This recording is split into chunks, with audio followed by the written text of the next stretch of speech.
like to talk for a minute about an issue that's getting more and more attention. That's the issue which scientifically is called stratospheric aerosol geoengineering, also called the chemtrail issue. Oh my God.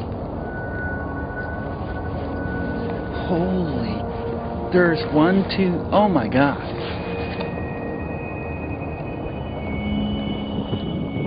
Oh my God. Could a strange substance found by a southwest Arkansas man be part of a government test?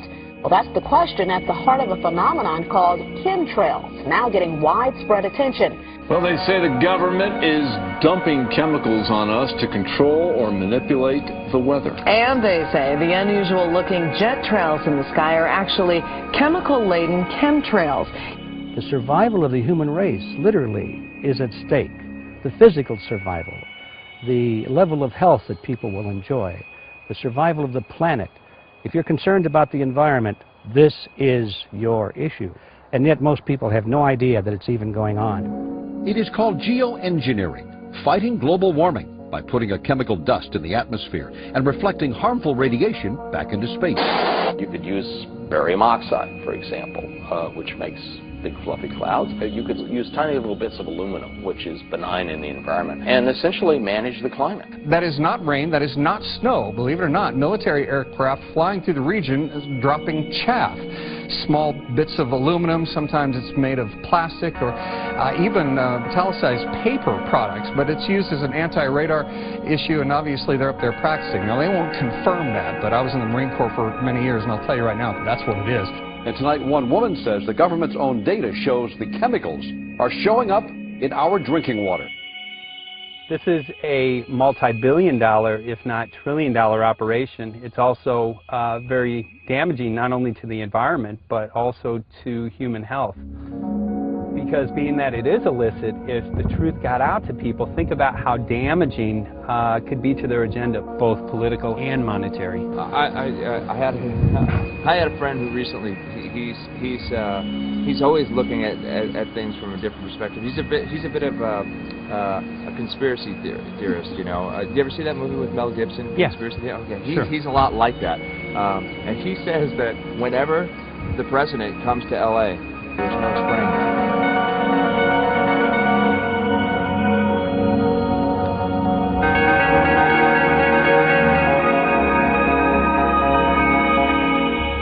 Amazing. It's just amazing to try to look through somebody else's eyes. Like my eyes, I can see this, so it's like night and day, and other people it's just the illusion is just so deep. What do you think would happen if everybody awakened to what was going on and what the plans were of geoengineers? I think I think they'd have a revolution in Hawaii. If people really understood what was going on. What's your concern for, I know that you love the land here, what's your concern about the chemtrails? Well, that we won't be able to live here and grow our own food, and that our health is going to be compromised. It already has been? Yes. And the thing is that they're doing it every day here, every day. So it's hammering, micro doses every day. And then, of course, it's getting in the environment, and of course, it's weakening the plants. And it takes a couple years for this to actually weaken the plant. So we're asking for GMO taro, we're asking for GMO papaya, because we can't grow our natural seeds. We can't be sustainable. We can't truly, you know, be here as God created us to be.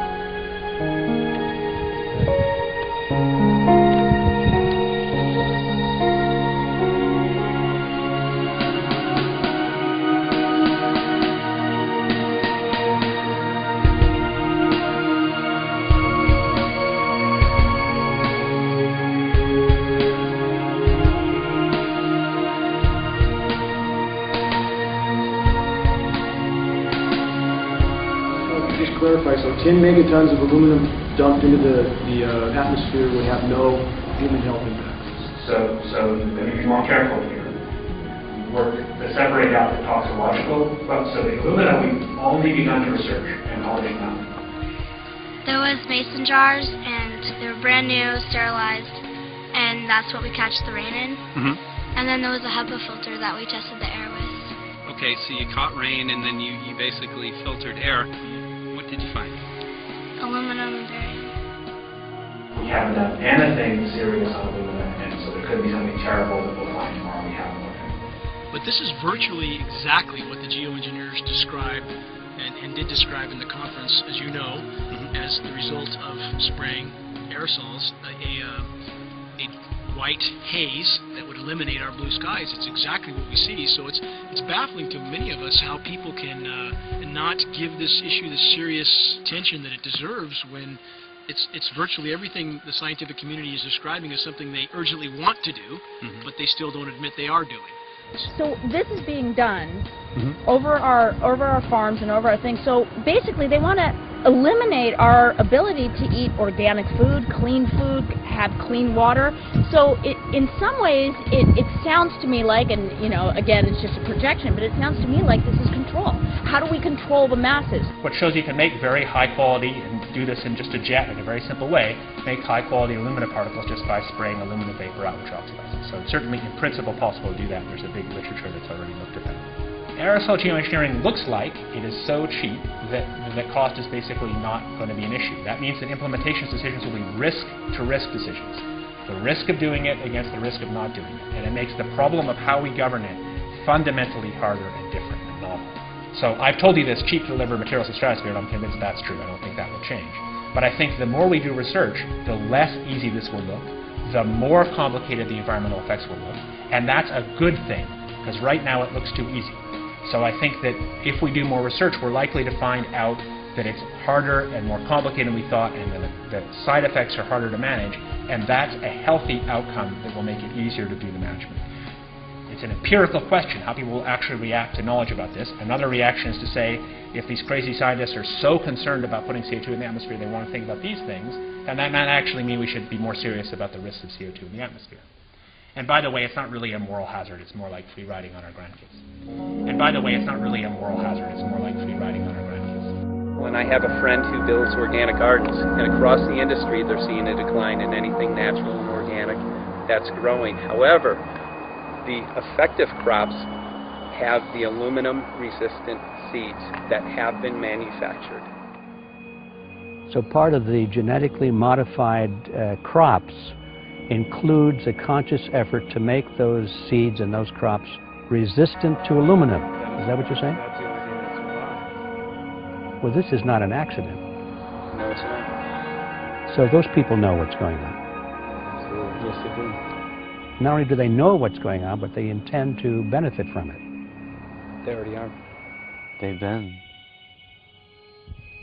That's why we have to get this information out there. We can't let another decade go by without anyone doing anything. And I don't see how anybody who's got their eyes open and their mind open can come to any other conclusion but that somebody is spending a lot of money and effort to spray the planet. I know that whenever it's finally discovered, and it will be, the people who are doing it will undoubtedly say, oh, well, we did it for you folks. It's for the greater good of the greater number. It's for the society. It's probably to prevent global warming. But in my humble opinion, it's not in your good or mine at all. I don't know what it is, but we'll soon find out. Paul and I are very excited to announce our new co-producer, the world-renowned G. Edward Griffin. Not only does he bring years of experience in issues like this, but also credibility from his countless numbers of works. We're very excited to have his involvement with Reality Zone, which will give us avenues to distribute this out to millions of people. It's long past time to make this issue known to the public. There have been many videos made, there have been many statements made, a lot of websites put on the internet exposing the truth about this issue, but none of them have really put it all together. And it's past time for that to happen. That's the reason I'm very, very happy to become associated with these young men that have taken it upon themselves to produce this documentary to be called What in the World Are They Spraying? It's a perfect title, and I think they have the expertise to do it right They have the knowledge, they have the right outlook, and I'm just glad to be a part of it. They can't do it alone, and I can't do it alone with them. We need your help. We've got to get it out. We've got to get it out fast. Funding will be necessary for this project. It's already half done, but the rest of it needs to be done, and it needs to be done quickly. So when you see that little website come across the screen in a moment, or perhaps now, that's the place to go if you want to become a part of this project yourself and really help to make a difference in the world. We need your help. Thank you.